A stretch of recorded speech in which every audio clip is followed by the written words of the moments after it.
Welcome to the Editor's Note Comics Podcast. I think that this world, it needs men that are willing to make the hard call. Central Maine's best comics podcast, by default. Ain't no thing like me except me. Here are your hosts, Zach and Jared. Matt's coming. No. When do we start? Welcome back to the Flame show. on! No, we're not there yet. Although, I'm glad you're excited because this, for like a year, has been my most anticipated Flame show. on! So excited for this show. This is a show I've pushed back like a million times, and I finally found a reason to like do it thematically. Oh, wait. I'm so excited Wait a to do minute. the show. Are we doing the Star Wars holiday special? Let's see if we make it this year. Oh, If it gets pushed back again. It's on the schedule. Christmas in July. Welcome to the show. We talk comics and movies. Pop culture, Yeah, those things. sports, Hollowell construction upgrades and updates. I guess. Do you want to do that? Just get that out of the way. You know, I would like to do that because I feel like you have some important news in regards to... Construction junction, what's your function? Here's the theme. What's the state of the construction update? See you later, you Doug. Still making my own name in there. Well, you know, it's your show. It's our show. It's like 51% you, 49% me. I definitely do way more work. You show up. I read things. You do. I bring star power to the show. Okay, great. So I've- what's happening with the construction? I've had celebrity encounters. I'm going to say good and bad news. I am local internet celebrity. Good news, paving starts this week, That's exciting. which is good.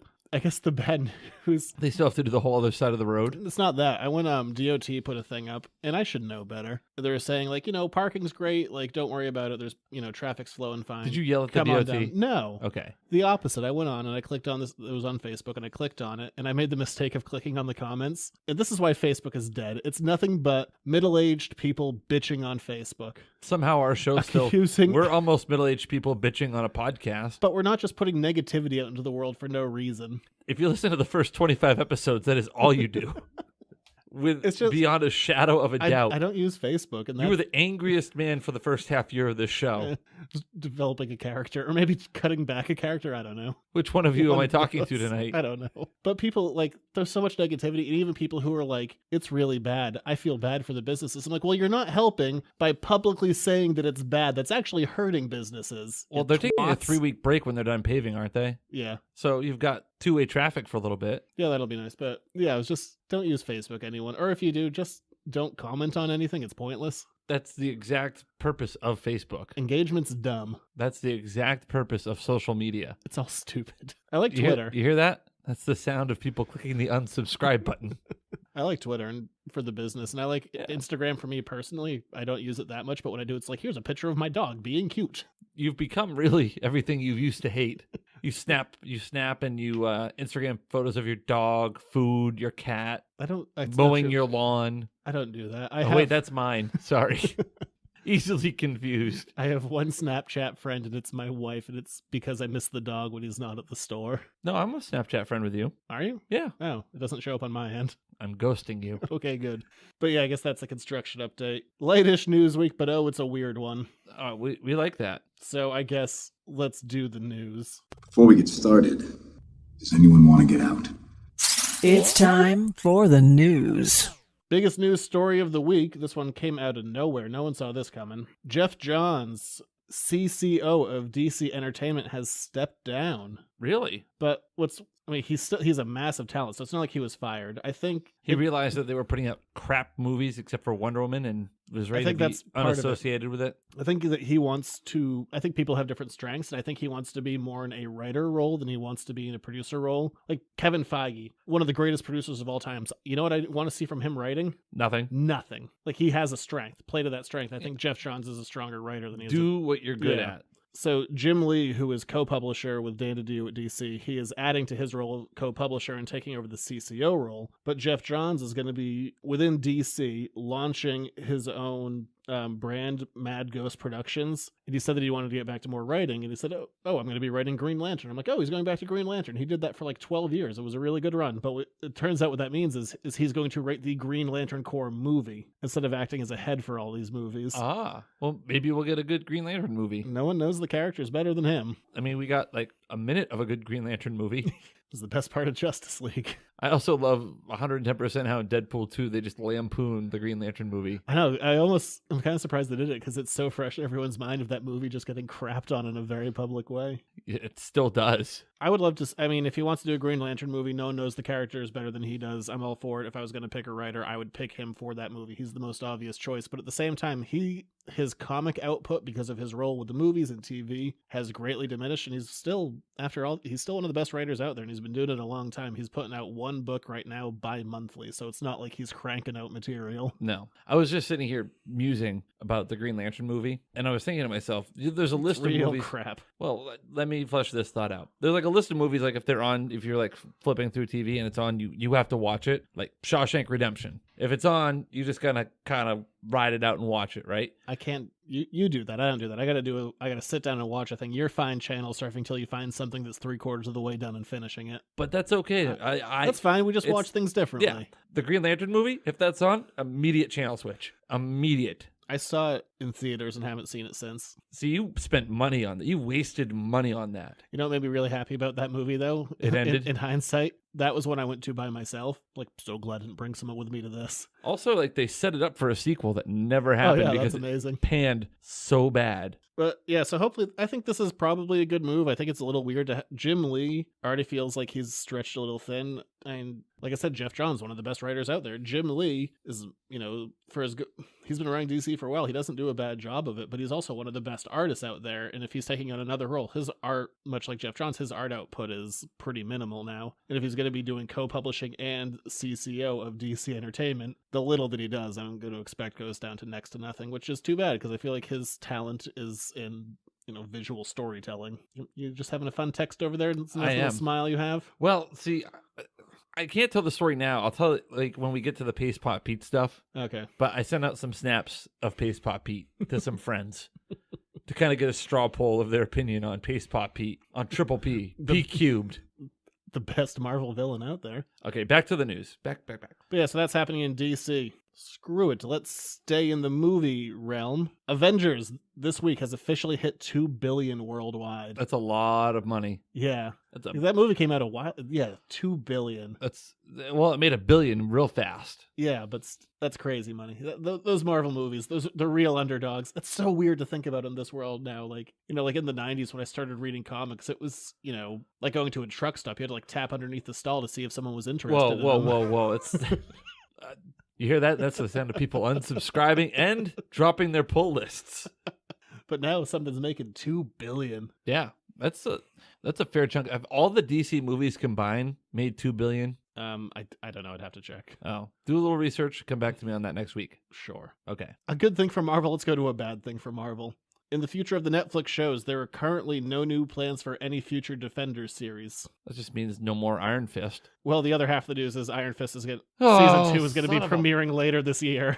Well, 2018. But yeah, it's too bad. I mean, Defenders was kind of meh, but it's something I still want them to get the concept right. And if they're like, I guess meh isn't good enough to do more. It's better than Iron Fist. Better than Inhumans. Low bars. Yes. Low bars. But yeah, Iron Fist is back in 2018. But I guess on better Netflix news, Luke Cage had what's probably going to be its final trailer with a release date of June 22nd. Looks pretty badass. I like what they're doing. And what's kind of neat about this trailer, it was really just Luke was barely in it. It was all focused on the villains. Yes. Which was the strength of that first season. And apparently they're doubling down on it. But what I was curious about, I'm like, who's the physical presence that he's going up against? And I looked at, I already forgot the character's name. It's like Bushwhacked or something. And I looked him up and like very rarely, even when they go with like lower tier characters, I'm like, oh, that guy. This one I have literally never read a single issue this guy has been in. I have no expectations. Is he a real character? Yeah. Okay. It's not like they made a character for the show. No, he was mostly a character that they used in like Power Man and Shang-Chi comics in the like late 70s. Like Power Man 5000? No, like Luke Cage Power Man. Oh, okay. What a weird pull. Yeah. That's my job on this show. That's why I get 49%. I bring the inane. But yeah, so rarely do they pull a villain out. I'm like, oh, I've never heard of that guy. He died like 30 years ago. So I'm like, I've never read a thing he's been in. No expectations for that villain. No, but that's fine. He's probably going to die in this season. Yeah. That's what I know about him. I know that he was around and he died. So he'll probably do those two things again. And he's bulletproof. Apparently. I don't know. I know nothing about him. I know what I read on a Wikipedia article, which almost never happens. It's a strange sensation being in the dark. That's kind of a bastion of real good information, though, Wikipedia. People can edit that. Maybe he didn't really die. Yeah, you never know. And I guess a little bit more movie news. Matthew Vaughn, the director of the original Kick-Ass movie and X-Men First Class, is going to be rebooting Kick-Ass because the second Kick-Ass was a heaping pile of garbage. I didn't see the second one. It wasn't good. It was really bad. So you're saying I'm okay of not seeing it? Yeah, it was truly awful. I've survived another near miss. That movie got a bunch of really bad press around the time. Like, that was right around the time Sandy Hook happened and Jim Carrey was in it. And he's like, he refused to do any press for it. He's like, I abhor all violence now. And he's in there with a baseball bat beating people to death. So there's a lot of weird press around it. But the press was not the issue with the movie. It's not the worst thing he's ever done to people's eyes. He was really off Riddler. Yeah, it was just a bad movie. But yeah, if you want to do, it's an interesting enough property. If you want to do a reboot, try it again, go for it. So is it going to be like a full reboot, or is it going to be kind of like the timeline's going to skew off on a tangent? We're going to get an alternate 1985. Well, there's even right now, there's a new Kick-Ass that's happened right now that's been a reboot that's dealing with a totally different character. So they might be going with the new version of Kick-Ass. I don't know. And there's also a whole thing of, was Kick-Ass just like the main character's fantasy when he was in a coma after getting like beat up the first time he goes out? That's a possibility. That's very Dallas. Like JR got shot and it was actually a dream. It's a very I'd ambiguous ending. That like worked once. The whole like, oh, it was all a dream thing is getting kind of played out a little bit. It happened a little while ago. I didn't write it. Blame Mark Miller. I'm not going to blame him. I'm sure he's a great guy. He's 80% good. I think he's like in his 90s. I'm like, I'm certainly not going to blame him. We've talked about him before.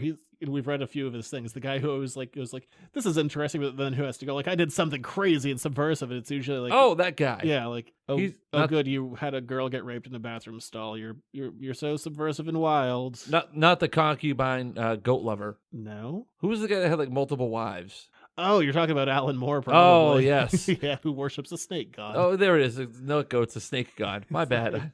His name's like Glykon or something. It just makes me think of James Earl Jones in Conan. Yeah. What was his character's name? I don't remember. I'm going to fact check the show on that one. I haven't seen that movie in a while. That's another movie that if it's on, I have to watch it no matter where it is. I love that Red movie. Sonja, not so much. And Conan the Destroyer, I think I've only seen it once. My memories of it are not pleasant. I've seen the first one a million times. The first one is tremendous. I probably haven't seen it in like 8 years, though. It's been a while. I watched that. Well, I used to have I think I watched it back over Christmas vacation. I had a roommate who his favorite property in the world was Conan, and there's a limited number of movies. So it is a time of high adventure. Thulsa Doom. I was never gonna get that. The Wheel of Pain. How did he get so big? The Wheel of Pain. Everyone else died, and he got so big. Survival of the fittest, baby. It's not what it was. Doesn't make any. What did that wheel do? It's a full body workout. Think about the different things that have happened for people for like fitness. You had like the Bowflex, the Ab Master, or the Thigh Master, the thing you put in between your legs and you squeeze them. What else was there? Richard Simmons, which he's still alive, but nobody's like seen him in years. Like he's just fallen off the face of the planet with his housekeeper. But he never came out. Think of all of like the weird things that people have done or bought for there was the Norditrack, the Gazelle. Remember the Gazelle, the late night commercial for? I grew up without cable. I had to watch like late night infomercials for entertainment when I was growing up. There's all these things that you could buy for health and fitness. Conan, he was the first. He had the market cornered with the Wheel of Pain.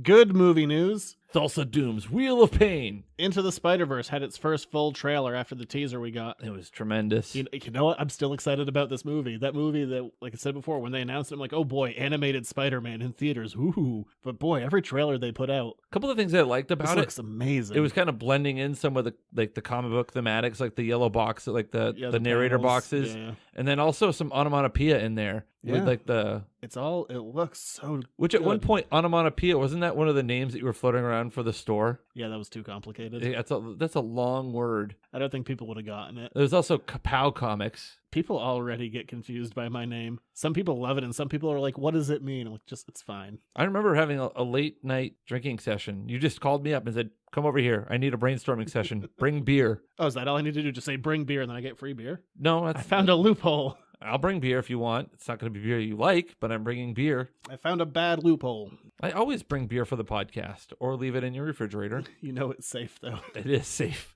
You've never come back and be like, where's my Coors Light? Nope, I haven't. Yeah, everything about this trailer looks good. And now we got the voice of Peter Parker Spider-Man, which is going to be the guy from New Girl, that show that has been on in my house If you were dying of thirst and had a choice of die of thirst or drink a Coors Light, would you drink the Coors Light? I think that would dehydrate you and kill you faster. Okay, if it was like, if you had one choice of like not having anything to drink for a day or have Coors Light to quench your thirst. So not having a drink for, are you saying alcohol? Any kind of drink. No water, milk. Because that sounds alcohol. harsh. Like, listen, alcoholic, if you you were given the choice of nothing or Coors Light. I understand you're recovering, but like I'm trying to find your break point of where you would actually willingly drink Coors Light in a non-monetary, because I know you'll do anything for money. I guess if I was already really drunk and it didn't matter anymore. Would you rather drink Coors Light or get kicked in the nuts? Coors. Okay. What? Okay. Would you? Oh my here we God. go. Yeah, one more, because I'm going off on a little bit of a tangent here. I understand that, but I have questions and I need answers. Would you rather give up alcohol and get kicked in the nuts once a day for the rest of your life, or you could drink only Coors Light and not get kicked in the nuts, but that's all you could drink for the rest of your life? I'm definitely choosing the one that isn't physical pain. But you look like you're in physical pain whenever you drink a Coors Light. I've seen you drink Coors Light, Bud Light, Michelob Ultra. I don't think you've ever seen me drink one of those. Okay, maybe not a Michelob Ultra, but I've seen you drink Bud Light and Coors Light. You look like you're in physical pain when you drink them. It's just so disappointing. There's no flavor. It's like a hint of something. You're just like, this isn't one or the other. Coors Light is purgatory. I mean, it's not bad. You're not in hell, but you're not in heaven. You're just floating in between. Anywho, yeah, Into the Spider. Oh yeah, so the kid from New Girl. I guess he's not a kid; he's older than me, but yeah, whatever. He has a very distinct voice, but I think he can probably play that Peter Parker role well from the little I've seen him. He was in Jurassic World, and I liked him in that. He was a character who like knew he was in the movie. He's like the old one was better. Doesn't Fallen Kingdom open this weekend? Soonish, I don't know. If it gets crazy reviews, maybe I'll go and see it. I probably won't because I'm poor. But again, why you should be drinking Coors Light. We're not endorsed by Coors Light. I'm not endorsed by Coors Light. I'm just trying to help you make financial decisions. Certainly not. You have champagne taste and beer income, Zach. What else do we got for news? Because apparently you don't want to talk about Spider-Man. No, I like Spider-Man. I thought it was a great trailer. I said I like the onomatopoeia. I'm real interested. All right, we're moving on. Also, Gwen Stacy makes an appearance at the end of the trailer. Spider-Gwen, yeah. There's going to be a bunch of different spider characters in there. Game of Thrones, that popular show that we were both definitely caught up on and love a lot. Yes. It's getting a prequel, which was already kind of, they said they were working on like 4 spin-off shows, so yeah. Yes, I had heard that. It's a prequel from so long ago that none of the actions are going to affect anything in the story. But how the White Walkers came to power and all that. It's not going to be like, oh, it was like Ned Stark's dad. It's going to be real far way back, so it's not going to really affect anything, and anything could happen, so whatever, I don't care. I get why HBO wants to do more Game of Thrones. Like, oh no, our biggest moneymaker is going away. Well, it's just like Sons of Anarchy is doing a spinoff for what Mayans MC is the name of the show, so it's a popular show. It had a good run for 7 years, and there's a market for it, so. Yeah, I mean, because Amazon's stepping up, they were trying to fill that Game of Thrones void with like their $5 billion Lord of the Rings thing. I don't think I'm going to watch any of that. I don't know. I haven't really made up my mind, to be honest. We'll see when it happens. At least I get that. I don't have HBO. I have Amazon Prime. Yeah, HBO's like, we're losing Veep this year. We're losing Game of Thrones. We got to get some money bin. Comics news. I guess let's start with the man himself, Brian Michael Bendis. Oh, yes. What is Bendis up to now? We're gabbing about Bendis. It's this week's news about Brian Michael Bendis. Bendis. Thank God I didn't have to search deep for this one. I really like our Bendis theme, by the way. It's kind of catchy. Gabbing about Bendis. You definitely haven't heard it in a while. Well, no, but I'm like, it's the remix, okay? I can make my own little flavor and add a little something to it, okay? I Weezered it. In Action Comics, that book that he's doing, starring Superman, relative D-list character but overall popular one, The Question will be making his or her rebirth debut. The Question was a Charlton's character acquisition when DC bought them out. The Question was originally, when Alan Moore was doing Watchmen, he originally wanted The Question in that as in the Rorschach role. So if you don't know The Question's Rorschach. But he has What is Rorschach? You have to answer in the form of a question. I like the design. He had like long blue trench coat, like detective hat, like he's very, into mysteries and whatnot. But he has a great character design where his face is just featureless. Like you can kind of see like the sunken in parts of where the mouth would be or the eyes would would be, but it's just like no features, just flesh. It's a cool design. Does he have a question mark anywhere on his body? No. Then how do people know he's the Question? Maybe he has a tie with a question mark on it. Does he have a little name tag like, hello, my name is the Question? I think people Like know he's that at like a social gathering. If you see a man without a face, That was a movie with Mel Gibson. There's also The Invisible Man. He's got to do a better job of marketing himself if he's going to be the Question. starring Claude Rains, Okay, directed by James Whale. there you go. You're talking about the old Columbia one, right? No, that was Universal. Oh, Universal. Sorry. 41, if I'm not mistaken. You and your monster movies. Do you ever have nightmares because of them? Did you ever get nightmares from them? Not from the Universal stuff. No.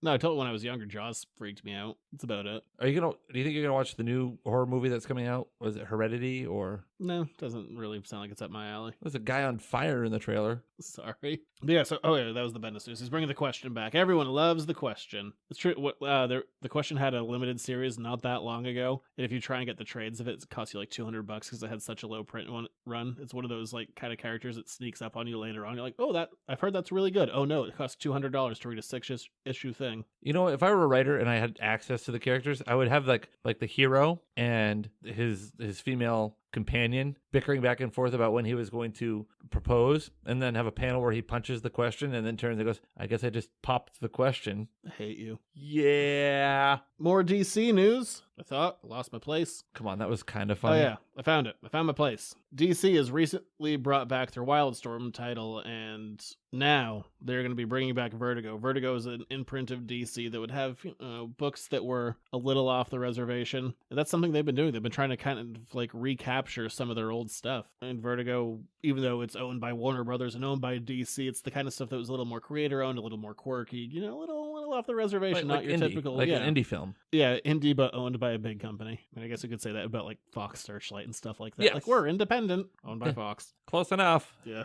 They're giving me money to make a film, so I'm happy. Yeah, Vertigo's, they're at least going to start with 7 new titles. They're doing a full relaunch of some stuff, so yeah. Vertigo's back, baby. I love it. You don't know, you don't care. But you can at least act enthusiastic. I've never had so I vertigo. appreciate that. Knock on wood. I've never had to experience that. That can't sound good in the microphones. It kind of sounds like the Gong from the Gong Show. Now the Sandman's going to come out like it's Night at the Apollo, and he's going to pull me off stage. How old are you? 33. The Apollo's back on TV with Steve Harvey. Was the Gong Show on ever when you were alive? You don't need to check. Now I'm curious. It's rhetorical. You know what one of my favorite game shows growing up was, though? Because I've recently started watching like old game shows on YouTube. Are you watching like the Game Show Network now? No. I don't have the Game Show Network, but I kind of do because I have YouTube. Tic-Tac-Doe. No idea. What? Don't act like I'm the weird Get out one. of here, man. Tic-Tac-Doe is a great... Oh, you're killing me. I'm not the weird one for not watching You weren't- the same programming as okay. a 95-year-old. Listen, that's not why you're the weird one. I'll give you that. But you are indeed the weird one. New book coming out of Marvel that I'm excited about because they've kind of ignored some cosmic stuff recently. They brought the Gong Show back recently, by the way. Oh, good. Yes. The original run of the Gong Show, for those of you who were wondering, ran through 89, so it's very possible. I watched some of the original Gong Show, and then it came back. What, with a full diaper? I gonged. Okay. Yeah, Will Arnett hosted it's still ongoing, the revival. Came back in 2017. So, yeah, story I was telling. Marvel bringing back a cosmic book, or not bringing back, they're kind of combining a couple of things, which I'm excited about. Guardians of the Galaxy. I've heard of them. Thor. I know what it's like to be Thor in the morning. I take some aspirin. Marvel I know is Thor, launching. Odin's son. Yeah, big deal. Marvel is launching a new title as Guardians of the Galaxy. Yeah. Ugh. They're getting weird with it. They're bringing in Angela, Thor's sister, who I'm not getting into that history because I fully don't understand it myself. Angela of the many legal battles, Valkyrie, Scourge the Executioner, the Destroyer. Someone has to be controlling that. Not sure who it is yet. Kevin Masterson, who is the son of Eric Masterson, who is the terrible 90s Thor that wore a jean vest. And of course, the all-time greatest Thor character, Throg. That's Thor that's a frog. His name's Puddle Gulp. I'm just going to lean back. He has the power of Thor and he's a frog. He has a tiny Mjolnir. I love Throg. Put that character in any book. I love Scourge too, so hey. For a moment, I thought Throg was the big stone guy from Ragnarok. No, it's Korg. Oh, close enough. Hello, new Doug. But I think that book sounds weird, so I'm all about it. Puddle Gulp. Give me a weird space book with Asgardians. The only thing it needs is dinosaurs, and you're totally in on it. Love Throg. Puddle Gulp. And from there, let's go into this week's stupid news. Ooh, I like stupid news. What is this? Oh, it's This Week in Stupid News. This is a new level of lame. Let's talk about this, asshole. Okay, so like just clarification. Your definition of stupid news and my definition of stupid news are way different. Yours is more like a-hole of the week. Mine is more like weird things. Oh no, I think Like a guy who got bit by a snake golfing in New Mexico and died. That sucks. Why are yours are all death? Yours are all weird deaths. I'm embracing my inner Thanos. He wasn't about weird death. It's just about death. You always bring up an animal-related death. Or a dumb criminal. Let me look up a dumb criminal while you tell your a-hole of the week story. Kia Morgan. We've mentioned the name before. You might not remember it. It's fine if you don't, because he's just a vulture. He likes to rub elbows with the rich and famous while actually contributing nothing himself. He's like a Kardashian, but without the fame. Go on. We have talked about him before as being Stan Lee's representative or assistant or something. It's weird. We've mentioned that he seems weird before, and hey, it turns out the police agree with me. He's a weird guy because he was arrested this week. Today, when we're recording it, he was arrested today for filing a false police report, and his bail has been set at $20,000. What was not clarified is what was the false police report. Could this be a false police report about the armed robbery that happened last week with Stanley? Or is it some kind of false police report about people stealing Stan's blood? Or is it a false police report about millions of dollars being taken away from Stan? You enjoying yourself over there? I found a great story. Is it a weird death? No, it's not. But yeah.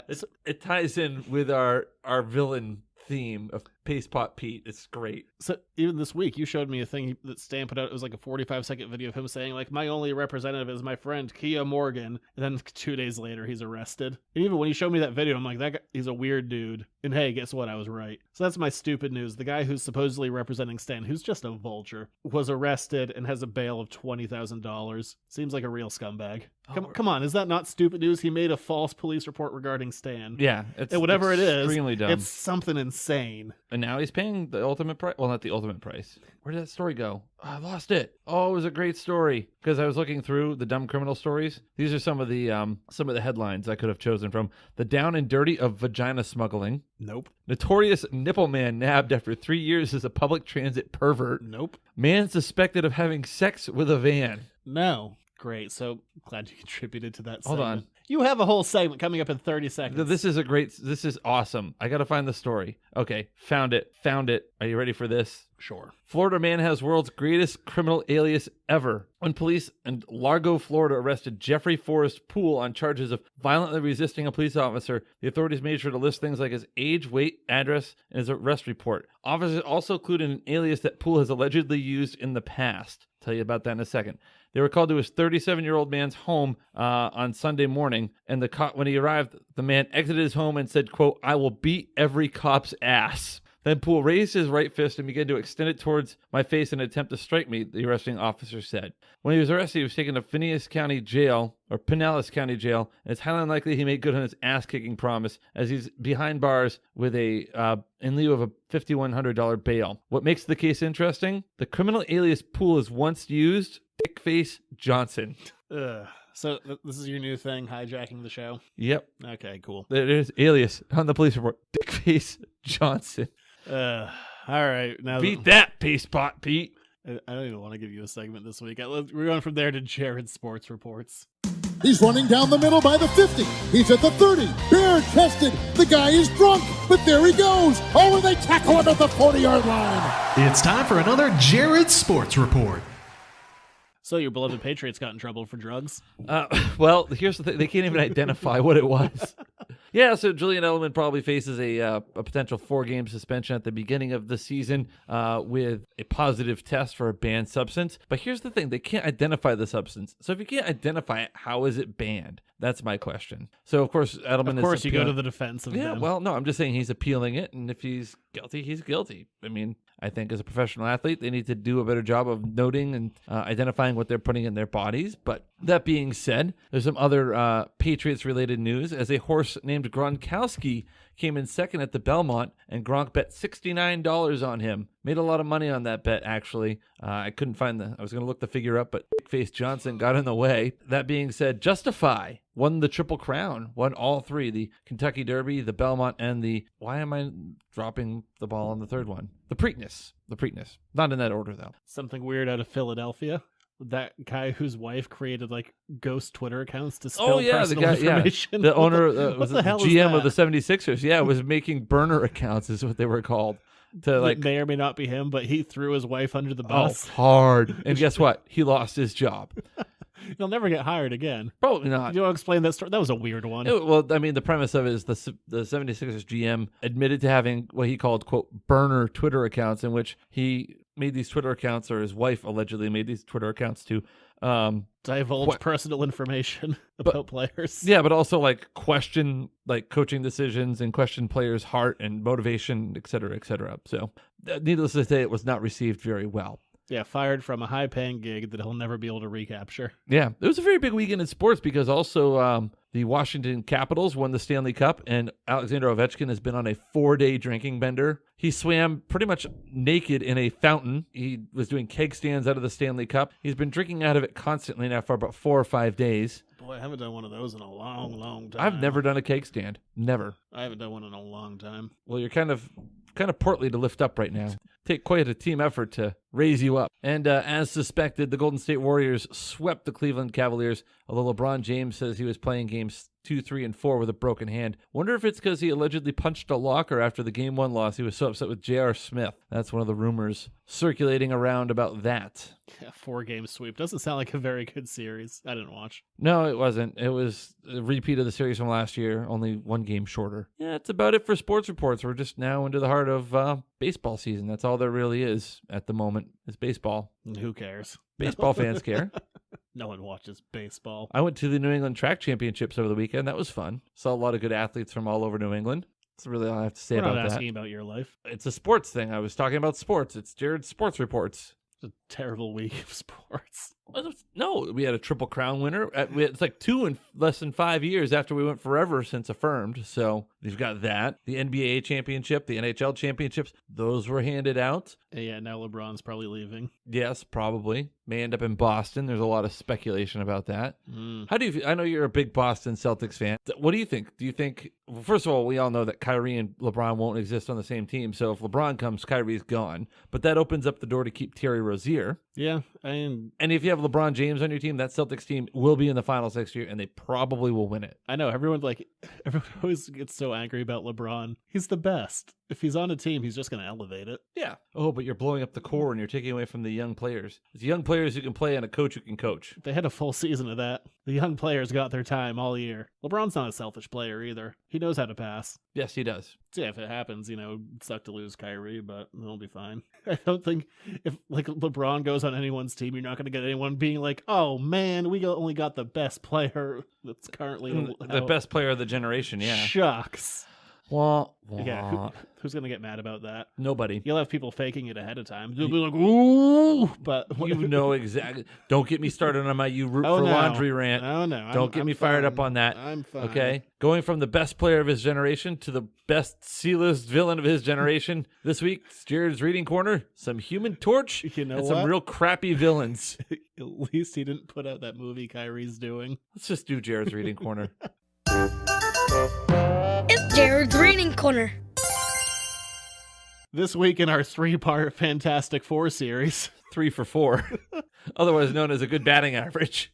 A decent night at the park. Last week we did the origin of the Fantastic Four. This week we are seeing their first attempt at an offshoot. When the Four started, everyone assumed that Johnny Storm was going to be the runaway character, carry everything all on his own. Spider-Man was a young, hot commodity. Well, they already had a young, hot commodity, the Human Torch, so they gave him... But the Human Torch likes hot rods and women and other teenage boy things from the time. I'm aware. So he was put into Strange Tales. Flame on! We've covered some of Strange Tales before. It was a book that was usually split in, usually 2, sometimes 3 stories. Isn't that where we got Doctor Strange? Yeah, Doctor Strange was the other half of Strange Tales. The good half of Strange Tales. But Strange Tales with a Human Torch. lay the cards out up front. They are terrible. I don't think there's a single good Strange Tales issue, but they are fascinating. I love them. If they range from the worst they're bad, but they are always weirdly entertaining because they are so bad and so wrong-headed at every possible outlet. So we read a few of them, some of the worst that Strange Tales has to offer. It was not good. I love it. I love it so much. They're so bad. A lot of the main problem is they just feel like an afterthought or they feel rushed. So I guess we can dive into the first one we're looking at tonight with Johnny Storm himself with Strange Tales number 104, The Human Torch meets Paste Pot Pete. Okay, I have tons of issues with this issue. First of all, Paste Pot Pete looks like a demented, garden gnome or disgruntled elf. He's wearing a beret, an ascot, and a jump. Or his color scheme is the Riddler. A lot of villains did green and purple back in the day. That was a very heavy villain colors because they were limited in the color palette. Yeah, well, anyway, this a-hole has got like this can of mysterious paste and a gun that shoots it, a bag of money, which he's letting fly everywhere, a really tacky chin goatee. And believe me, I know my tacky chin goatees better than anyone else on this show. So we've talked about this character before who, not that long down the road, changed his name to the Trapster for very good reasons. Even in the 60s, they were like, this is a stupid name. But yeah, this is our introduction to him. And right off the bat, our very first issue that we have, this is like a 12-page story. They don't have a lot of time to get a beginning, middle, and end. We have a cover, and then we essentially have a second cover as our first page. It's a full page splash that has nothing really to do with the story. It's just doing what the cover did already. So page 1, waste of space. Yes, very much so. But I think that's kind of the way the Strange Tales go. They're a waste of space. Yes. Anyway, we're in a bank, and I don't know why Johnny Storm's just chilling in a bank as a teenager. Is he taking out some sort of Christmas club or an IRA? Maybe he's making a security deposit, or maybe a CD, or taking out a small student loan. He says he's making a deposit, panel 1. Oh, there you go. But here's what the issue is. He's having his internal monologue. Oh, by the way, this plot by Stan Lee, script by Larry Lieber, art by Jack Kirby. It's so rushed, I would never have pinned this gun to my head, I never would have said this was Kirby. There's nothing in it that screams Kirby. Except for his name on the title page. Yeah. But Johnny, he's thinking to himself, he's like, oh, I almost signed my deposit slip, the Human Torch. No one can know my secret identity. At this point in the team's history, they've had a movie made where he was the star of it. He flies around town all the time. He does exercises in his backyard. If he thinks he has a secret identity, later on in Strange Tales, it'll come out that this is such a stupid plot point, but the townspeople were playing along just to not bruise his ego. New Yorkers are not that nice. This is Glendale. This is somewhere different. Oh, Glendalians are not that nice. Not to say that there's there are plenty of nice New Yorkers, but there's also some real abrasive New Yorkers. Anyway, this a-hole, Paste Pot Pete, shoots a police officer and lodges his gun in, to which the police officer says, I can't pull it out. It won't budge. It's stuck. Everyone's worst nightmare. Finger in the nose. That would be terrible. You didn't really describe how silly, because later on he just has a gun that has things built into it. He's literally just carrying a pressure cooker. A can. He's carrying a can of paint or paste, which is with a tube attached to it. An endless supply of paste coming out of this can, which looks empty in some pages. But anyway, Johnny, the Human Torch, says, I will kind of create an ethereal Human Torch that will follow him. Yeah, he can make a duplicate. It doesn't make sense. That's what fire does. You can make duplicates that you can follow later. Yes. So anyway, he does follow them later, and everyone in the town's kind of like... Pete robbed the bank. Well, he did. He robbed the bank, and he got away on a moped. And then Johnny can finally go outside and say, flame on. And people are like, oh, we already saw him go by once. And what's Paste Pot Pete do? Well, anyone who robs a bank, they immediately head to a military institution. Yeah, he's not content with one crime today.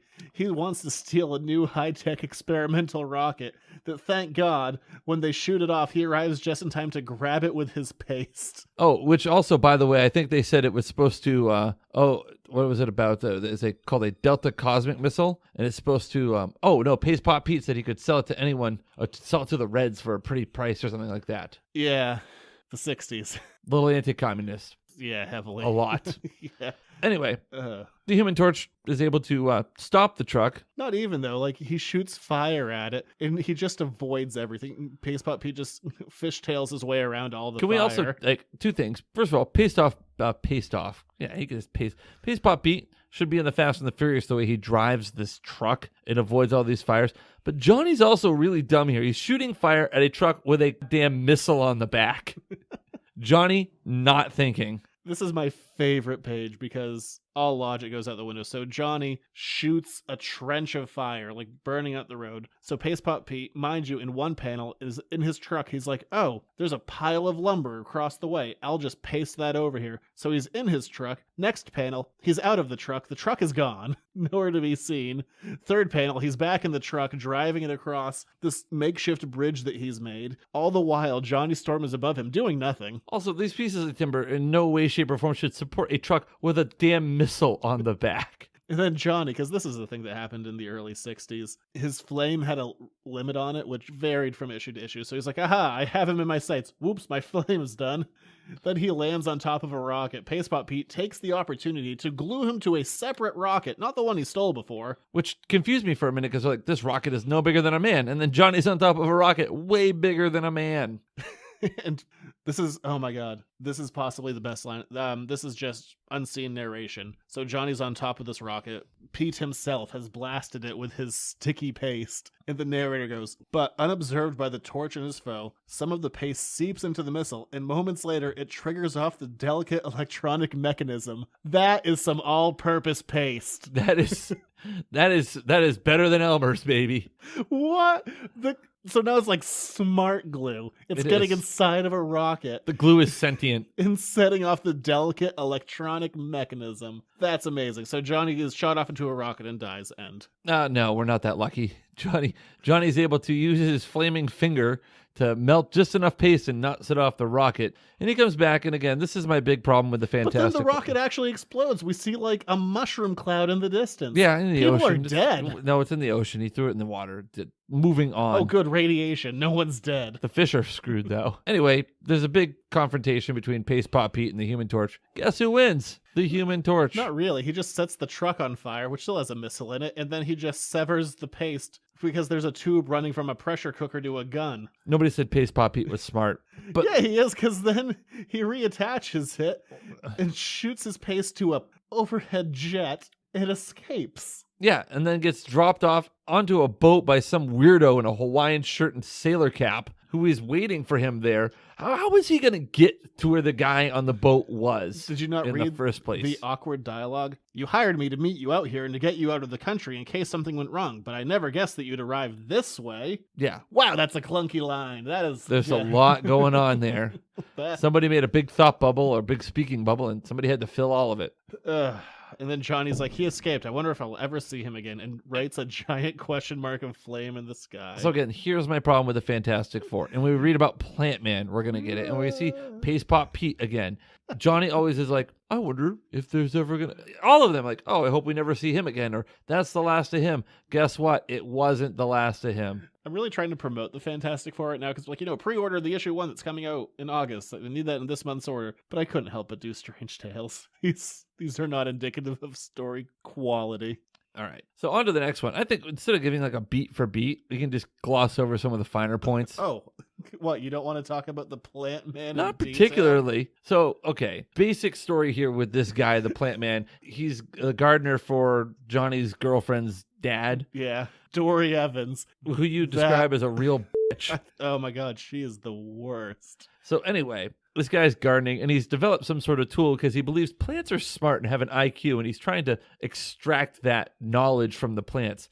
He's Whatever. fired for some reason. Yeah, because he's not doing his job. You're the gardener, okay? So you should be like trimming and pruning and watering things, not developing scientific space rays to control plants, or not even control plants, but to like gain IQ from plants. Yeah, he's fired because he's not doing his job. He goes home to work out his plant smart ray when it's struck by lightning and makes it work, and then also gives him a lot more hair. Well, that seems like he was totally, balding, and then he has a full head of hair. Totally the opposite of what should happen when he gets struck by lightning. Just gonna say. Gets more hair. I love this line, fan my hide. And the plants start like waving at him like some sort of Egyptian pharaoh getting fanned by those giant feather things. Then the second thing he does, he's like, I want to watch these two trees fight. Mixed trees get into a boxing match. What an a-hole. They're not even boxing, they're slap boxing. When did they grow fingers on the end of their limbs? He decides that he's going to get revenge by making it look like Dory's dad committed a crime by commanding a plant to become a lockpick. Did you know that leaves are so strong that they can pick a lock and then turn it? Also, by the way, he stole a watch. So, like, the crime is like the petty theft of crimes. Like, oh, they're really going to throw him away for a long time for having this stolen watch. You'll lock him up for life. That's some real elaborate revenge there. And then Johnny arrives to go out with Dory Evans again. He's the worst criminal ever. I'm going to get my revenge by dropping this stolen watch in his greenhouse. And Dory's like, oh no, my dad was framed for a crime. And Johnny's like, the Human Torch is on it. That's a promise. And the next panel on the same page, this makes no sense at all. Johnny is just flying around. Says, next night, a blaming human form hurtles down towards a jewelry store when... So he's not really investigating. He's just by a jewelry store. The plant man pops out, goes, I expected you, Torch. I framed Evans. Get me if you can. Like, wow, you just admitted to that so fast. Not questioned. Worst criminal ever.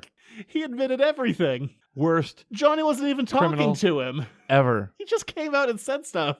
It's like, I did the crimes. And then Johnny's like, well, I guess if you've admitted it, I'll come after you. So the plant man's like, there's only one thing I could do to defeat the Human Torch. Douse him with a light dew. A morning dew shall take him out. And somehow this tree then produces like an Amazonian deluge, like an Indian monsoon. Oh no, they say a dew. I'm calling it a dew. It's not a dew. There's a lot to do with the dew. And then he attacks some police officers now that Johnny can't flame on. And then Johnny does, because it's a thing. He throws a tree at Johnny, because apparently, I can't say he throws a tree, because he's controlling the tree, so he makes the tree literally leap out of the ground by the roots. Yeah, and then this is another favorite line. Go back to that, because I wanted to read this. I said it before, and I'll say it again. It was, uproot yourselves, crash down on the torch, trap him beneath your mighty bulk. The plant man sucks. Yeah, the plant man does suck a lot. Johnny burns through the tree, so he's like, aha, I have another thing. So Johnny starts a forest fire. No, he gets some seaweed and takes him out again. The moist seaweed defeats the Human Torch. This guy hanging out like a sushi bar, C40, and he doesn't really give a good explanation as to where he got it. He says that he borrowed them from a marine exhibit. Yeah, borrowed, stole. And then while Johnny is flamed off because seaweed on land. The crimes that the plant man has committed. He planted a watch, admitted to it, and then stole some seaweed from the fucking aquarium, okay? The plant man is terrible. Screw him, and screw you for making me read him. But wait, there's more. Now that Johnny's flamed off, he commands the trees to pelt him with acorns, and then to up his game, he pelts him with apples that the trees are just throwing. You ever see Return to Oz, like that 80s? Yes. Yeah, it's those trees. They're just chucking apples. Well, no, that's in the original Oz. The original Oz is where the yeah. I thought I was thinking they got meaner. Yeah. No, maybe they get meaner in the Return to Oz, but no, in the original Oz they throw, you're right, and then they do the jitterbug. But that got cut from the movie. Yeah, okay. So again, list of crimes this guy's committed: petty theft, perjury, assault by acorn, and seaweed. Petty theft of seaweed from the aquarium. Stop hitting that book. And then minor assault with acorns and apples. Who does this asshole think he is? So Johnny then wins by putting a fireball into the sky and just dehydrating the trees. The plant man hides inside... So Johnny wins with global warming. He hides inside the biggest Climate opening change. in a tree ever. Johnny can't find the man inside of the hollow tree. Where'd he go? But the plant man's control device was broken. And then he leaves. Good news, fans. We still have 2 more stories to recap. The art by this one was done by Dick Ayers instead of Kirby, and it's not great. I hate the plant man. I'm the plant man. The layouts are really strange, and his inks are way too thick. But, you know. His mighty bulk. But then we are going to talk about the most important issue of Strange Tales. I did want to do one that actually mattered. Okay. So up until this point in time... I'll pretend to take this one seriously. It's still crap, but it does have an important role in history. Strange Tales number 114. Since the golden age of comics, Captain America was gone. Or he had come back in the 50s, but then he was canceled because it was shit.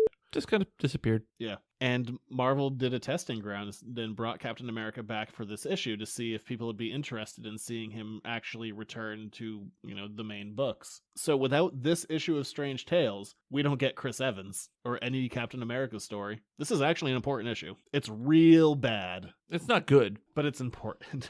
So anyway, Johnny's doing some sort of exercises with some weird lawn art that someone who tried metalsmithing really screwed up at. But what I'm going to say for this one is this is going to be the first one we're covering that was done by Stan and Jack. And unlike the first one that was done by Jack, you can actually feel him trying on this one. And since he was the guy who co-created Captain America, it feels very appropriate that he's the guy to be testing these waters. So you compare the art with these first two is terrible. And it's so weird saying bad things about Jack's art, but oof, boy, that one in 104, no good. Anyway. This one's, I like the art in this one. I can say that for it. It has good art. Yes. Yeah, so Johnny's doing an obstacle course in his backyard. With his bros just hanging out, and then almost like incinerates his friends. And they go to the car show, because guess who's going to be there? Captain America. Who hasn't been seen in a while. But apparently he's hard up for cash and needs to start like going to like car shows and like signing autographs and kissing babies and doing the stuff that, washed up celebrities do.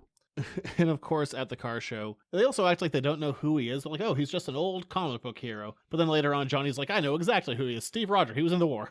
Cool. Well, that's because Johnny read the comics. I like how Sue's like, she's all pissed because she's helping Johnny do his exercise. She's like, you delinquents came over here and screwed up his exercise because of some old pulp hero. Fuck off. And she leaves. Good for Sue to hold Johnny accountable to actually make something of himself. But so before Captain America can arrive at the antique auto show, which is so funny to think about an antique auto show in the 60s. Yeah. Some ruffians show up to rob the place. Oh, good. The cat is killing him off. Good job. Unsuccessfully. He's bad at this. Is it dead yet? No, it's suffering. Jesus, he's bad. He doesn't know what to do with it. Oh, I think he's trying to eat it. Cool. Anyway. Yeah, ruffians arrive. Johnny Storm flames on only for the return of Captain America. And Captain America does a pretty good job at kicking these guys' ass. What's funny is the first couple of pages, I didn't look at the credits at first. And then when I got to this page, I was like, oh, Kirby did this art. That is such a Kirby pose when Captain America busts in. Oh, yeah. Knee up. Oh, yeah. Full extension. Kirby does perspective better than anyone. That's real 3D like. Which we've talked about on this show before. Captain America just tells Johnny to go away. He's like, I got this and I'm better than you. So then Johnny, just destroying the rules of physics and road construction, decides that he's going to help this runaway car by melting all of the tar, which, tar... He's going to ruin the antique car. It's not, look at how deep that is. That's like 3 feet. He's probably also caused tar. like molten gravel underneath it and everything. Yeah, but then Captain America throws hot tar at Johnny. He's like, get out of here. He scoops it up with the shield and chucks it. And then two of the guys walk through the boiling hot tar. No injury. No, none at all. Because why? Why would they? Why would they have any injury? Then Captain America is celebrated for catching them by a couple of guys in top hat and sashes. Yeah, let's say like, what is it? Like Chamber of Commerce. Yeah. Just so people know who the Chamber of... You're a member of the Chamber of Commerce, aren't you? No, I left that. That wasn't worth my money. Is that because they didn't give you a top hat and sash? Yeah, I would have stayed for that. Okay. Then this one asshole, the Chamber of Commerce, Captain America be bought off with a top hat waves and his sash. way through. He just goes, he's the greatest thing to come out of Glenville in years. And the Human Torch is like, bitch, I'm right here. Yeah, I'm from Glenville. Steve Rogers is from Queens. No, Brooklyn. He's from Brooklyn. Yeah. Spider-Man's from Queens. So then he's all upset because he's not the greatest thing to come out of Glenville. Goes over to just the worst person, Dory Evans' house. By the way, Dory Evans comes back years later. Johnny breaks up with his girlfriend. Or I should say, she gets married to Quicksilver. It's a whole thing. But he's like, it's okay. I got a hot date with Dory Evans, who he hasn't seen in years. And he goes and he finds her. And she's an overweight housewife with a couple of kids running around. She's like, Johnny Storm, haven't seen you in years. And Johnny's like, I screwed up. Yeah, he's like, oh, even you don't want me. No one wants me. Poor Johnny. So he goes over to Dory Evans' house, and he's all sad. He's like, it's real hot under the collar. Yeah, literally, because he's bursting into flames. He's so angry. He's so angry that he sets Dory Evans' house on fire. And she's like, get out of here. My mother's new linoleum. And while her house is burning... She calls the linoleum, but bring over some linoleum. Right now. You really struggled with the word linoleum. Because I'm animated, because this is a dumb book. I love it. Instead of calling the fire department, she goes, hello? Send some new linoleum over right away. Like, priorities, woman. I also like how Your house is on fire. I do like how Jack kind of explores and plays with, like, Johnny kind of starting to be on fire and drawing flame on him as opposed to just becoming the red blob that he becomes. Yeah. Johnny sees Captain America breaking the two criminals that were captured earlier out of jail. Because, oh no, is this really Captain America? He's a bad dude. It's not really Captain America. No, it turns out that it's Johnny's old enemy, the Acrobat. Johnny needs better enemies. The Acrobat also sucks. Yeah, okay. So I think we've stumbled across a pattern, okay? Once It happens. 2 is a coincidence. 3 is a pattern. Johnny is only successful because he goes against the dumbest, most idiotic, stupid criminals in the history of the friggin' comic book world. Paste Pot Pete, the Plant Man, the Acrobat. Who is he going to face next week? The Lion Tamer. Oh, he's also fought the Painter, who paints things that comes to life. The Asbestos Man. What? The Asbestos Man? Who's... Look, I could only give you so many issues of Strange Tales to read. He's going to, next week is going to be Chemical Firefighter Man. So my favorite one is because Johnny's been taken out by acorns and a tune in next week when the Human Torch takes on the dishwasher. So the Acrobat, dressed as Captain America, runs into a store, takes a mop, grabs a bow and arrow. This is pretty clever. Uses the mop as a projectile to douse Johnny's flame yet again. Also, pretty sure Johnny would be dead from a mop shot from a bow and arrow right to the face from point blank range. And then, Captain America / the Acrobat escapes. Johnny catches him. He's like, it's the Acrobat. Then he's like, I wonder if Captain America will ever come back for real. And then Stan's like, write a letter and tell us, because we'll bring him back if you want. Yeah, there you go. I'm feeling a little fatigued from this. I love how... And now we have to read another Paste Pot Pete story. One more. Why? Because it's amazing. All right, well, this one involves actually the first time they've teamed up the Human Torch and the Thing. Yeah, because the Human Torch couldn't carry his own book, pretty much. Yeah, they thought that the Human Torch was going to be the big thing, but then it turns out no one gave a crap, so they introduced the Thing, who's much more popular. Yeah, so anyway, the Thing and Johnny Storm are Johnny's just chilling. He was on the phone, and the Thing comes over, knocks on the door. Johnny doesn't answer. So what does he do? What every normal person in the world does. Lifts his house off the freaking foundation. Not the whole house, though. Just a wall. One wall, because that's how houses work. Also, tremendously inconsiderate. Oh my god, this one is done by Dick Ayers again, who did the Plant Man one. This is the ugliest, laziest thing. It is terrible. Oh yeah, this is... ugh. So Johnny's like, I was on the phone with my best gal, Dory Evans. They fight. Ben tries to drown him with a fishbowl, dousing his flame yet again. And then Johnny goes outside, and I only really wanted to do this book for this reason. Aside from Ben's weird house lifting, Johnny then repairs his house by setting it on fire. He says that he has to weld the house. How old is Johnny that he can afford a house? Did you know that you can weld cement to wood with flame? Weld. Yeah, good for Johnny. Paste Pot Pete comes back. He's like, I have a new costume that's not as crappy as my last one. And he's also totally 110% stalking Johnny Storm. Like, he's hanging out outside of his house. And Ben's like, hey, you hear that Paste Pot Pete was out of jail? And Johnny's like, I already knew that. He's like, aren't you going to say thank you? He's like, no, I'm not going to say thank you for information I already knew. And then you ruined my house. No, I'm not saying thank you. Yes. Ben flies away in the Fantastic Car. Paste Pot Pete once again attaches himself to a plane that's flying overhead. Yeah, and gets sucked up to it. And then furthermore, he kicks the Thing out, and then before the Thing dies, he just hits him with a large load of paste in the butt. And carries him away. Yes. And what's something worth mentioning, Johnny then gets a notification on his signal ring that someone else is flying the Fantastic Car. Well, in the middle of a hot bowling date. Hey, you know how many times this ring has come up before or since? 0. Oh, yeah. Only once? Good guess. That's a bunch of crap. Look, and then it's just terrible action after that. The Thing rips out some walls. Paste Pot Pete is pretty much having his way. Then the Thing beats the hell out of him. It's just physics get ignored. Ben gets covered head to toe in paste, and it, use your imagination. Insert joke, because, Why are you looking at me like that? I did not violate the sanctity of Paste Pot Pete. Look, I mostly wanted to do that one for the house stuff, but yeah, it's real dumb and crap. We don't need to talk about it anymore. Listen, if you want novelty, sure, read it. The Strange Tales, like Zach and I have talked about, are an important part of the Marvel Universe. They're not a great part of it, but they're an important part. No, they're not. Except for that one Captain America thing. I mean, they introduce characters which I love. He's one of my all-time favorite villains because he's so lame. I love it. It's not as dumb as the friggin' Plant Man. The Plant Man sucks. He does. I could have made you read a second Plant Man one. I'm grateful you didn't. What does he do in this one? Jaywalk? He makes a tree come talk to Johnny, but he makes it look like a full person. It's so strange. Does the tree jaywalk? It's so dumb. But yeah, Strange Tales. Plant Man's such a bad criminal. He probably just only gets written warnings for speeding. Strange Tales is terrible. They're a great example of lazy writing, rushed work, and just attempted to cash grab. But like you said, we did get some good characters out of it. They are entertaining. They're terrible. We also got Doctor Strange from Strange Tales. Yeah, I mean, so there's parts, I'm just talking about the Human Torch side, but yes, we did get Doctor Strange. There was great old monster books out of that, but oh boy. For 12 cents, though. Yeah. At the time, not currently. I say read them and go in with the mind of it's like watching a B movie, like watching a low grade grindhouse movie. Those are actually kind of fun sometimes. And that's what Strange Tales is. Strange Tales is a cheap B movie where nothing makes sense. Johnny's an idiot who thinks he has a secret identity despite starring in a movie. The Plant Man has a better secret identity than Johnny does. He also has varying hairline. And he makes a tree jump. He made two trees fight. He just found out he had this fantastic power to control plants, and the second thing he does is make two trees fight. After getting lightly fanned. Yeah. Dumb. D-U-M-B, dumb. Amazingly enough, the Plant Man has not had an illustrious history in Marvel Comics. He pops up a few times, but ooh boy. He's not even worth sending to jail. The Acrobat also has not had a long career. But Paste Pot Pete, he's had a ton of appearances. He at least has like some discernible skill. Joins the Frightful Four. He's a villain. I was going to call him a major one, but I'll just end it villain. With that... And changes his name to the Trapster. Whatever. With that, we go to... Oh, yeah, that thing. Letters to the editors. Now for my favorite part of the show. What's that say?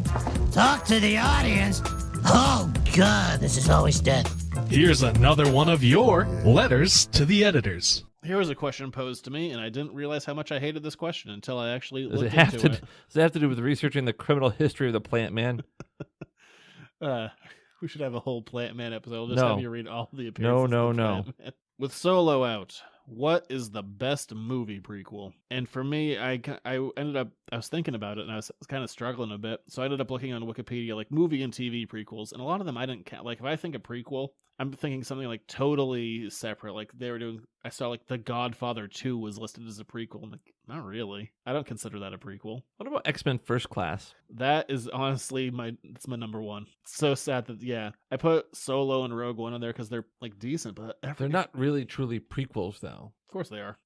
They're like side stories. They're before the original. Yeah, okay, I'll give you that. But they're after the prequel movies. Holy crap! But yeah, it's like, oh yeah, the Alien movies. Those are all crap. All those prequels. All good prequels don't happen. X-Men First Class is an anomaly. What about the Star Trek reboot? Would you call that a prequel? No, because that's still continue. I consider that a continuation because that's following up on that two-parter from season 5 of Next Generation. Okay, and a bit of Nemesis. So no, I consider that a sequel more than anything. All right, I'll buy it. I'm on board with that. So yeah, X-Men First Class would be my answer. Yeah, so that was a quicker one, but yeah, just normally don't want you to fact check the show, but if you look at all of the movie prequels that exist, they're all crap. I'm not gonna, because I'm still agitated about the friggin' Plant Man. Right, I almost had to give it to Temple of Doom, but I'm like, I don't even like that movie that much. Yeah, no, because no, it just doesn't really give much like insight to like Indy's backstory. There's more like there's more insight in Raiders of the in Last Crusade about like Indy's backstory. I've never understood why Temple of Doom was a prequel. It doesn't make any sense. There's no reason to have it be a prequel. No, there really isn't any reason at all. Maybe to keep, avoid like some of the on-campus stuff, and then you don't have to worry about having I didn't know it was a prequel for years and years and years. Well, they didn't have to worry about having Karen Allen in the movie either. So by doing it before, but yeah, it's not. I don't like it as a prequel. At James Bond, I expect a different girl every time. That's fair. Except in this new one, I'm not expecting to see like geriatric Indy, getting down. He's got that whip, baby. Let's go. Ugh. No, but yeah, I don't look at Temple of Doom as really a prequel, because to me, a prequel gives some backstory to the main story. It is a prequel. It happens before. Yeah, but still, to me, a prequel gives you some background and stuff. We don't get the that. Hobbit movies. Those aren't that bad. I didn't hate them, but they're just like Lord of the Rings all over again. I don't mind the first one, and then I go, well, there you go. So I guess the long and short of it is prequels suck. But then I saw one I actually did like. I mean, I like First Class, but I'll go away from the question. They said movie prequels. Then I saw Better Call Saul. I'm like, oh yeah, I love that show. There we go. 2 good prequels are out there. Okay. X-Men First Class and a TV show that I like. But not like Star Trek Enterprise. That show I didn't watch much of, and there's a reason I didn't watch much of it. It never really brought me in. Or the Star Wars prequels. Think of the power of those movies, though, because if you say the prequels, people know exactly what you're talking There's about. no other no question, yeah. Oh, the prequels for what movie series? No, there's only one. The prequels. There could be only one. Does Highlander have prequels? Probably. They're like 89. No, everything's happened after the original. That's a great movie. Crap. What, you don't like Highlander? The first one's fine. I don't think I'll ever watch it. Hello, ladies. That's that's the one where they make a joke about oh boy, I wish I could remember the exact dialogue, where he like makes a joke about like one character like might be gay, and the guy flips out, so he's like, I'll kill you, how dare you. It's like he like has to be held back because it was insinuated that he was gay. I'm like, whew, that's a dated movie. Yeah, but I'll kill you. I still think one of my favorite jokes in that vein is the one from Ninja Turtles when they talk about Casey Jones. That's rough. What are you claustrophobic? I ain't never looked at no guy like that before. Yeah, that's a joke that hasn't aged well at all. Nope. that really dates that movie. 1990. Yeah. Anyway, no good. All right, well, with that, let's just move on to promoting ourselves. If you liked the show up until now, just ignore the last 30 seconds. If you liked everything else about it, why don't you go over to patreon.com/editorsnotecomics and throw a couple of bones our way. $1 gets you this show a day early. It gets you the Buffy back issue bin a week early. Some interesting things coming out there. I know you did some research recently for an upcoming show. Yeah, it's back weekly in July, so that'll be a thing. And also for $5, you can become a Duke of the Podcast. Get your own sound drop. Yeah, sound guy will record your name with trumpets and fanfare and all that wonderful stuff, and we really appreciate it. Mostly Zach, because I don't see any money. I can only afford Coors Light to be on this show. And if you want to go to the store... I'm drinking tea, man. You are drinking tea. I see that. You're bettering yourself. The stuff's cheaper. Turns out tea is cheaper than whiskey. You know what else is cheaper than tea or whiskey?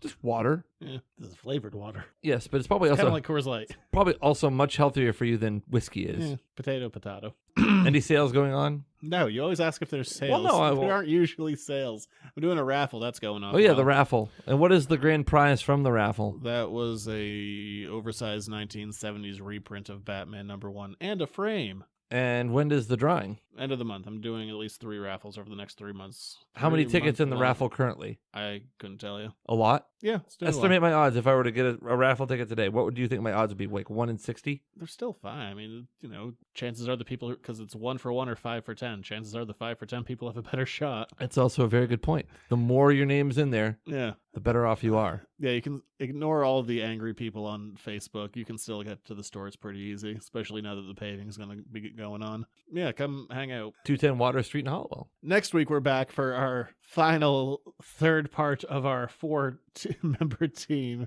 3 for 4, baby. But next week, we're doing the opposite of Strange Tales. Next week, we are doing my all-time personal favorite. I'm excited to read it. Yes, isn't it nice? I gave you some crap, and I'm going to give you some gold. Sweeten me up a little bit. Yeah, my personal favorite Fantastic Four story we are doing next week. Nice. I want to tell... Oh, you're on Twitter. Yeah, I'm on Twitter at Junior Rich. And I was...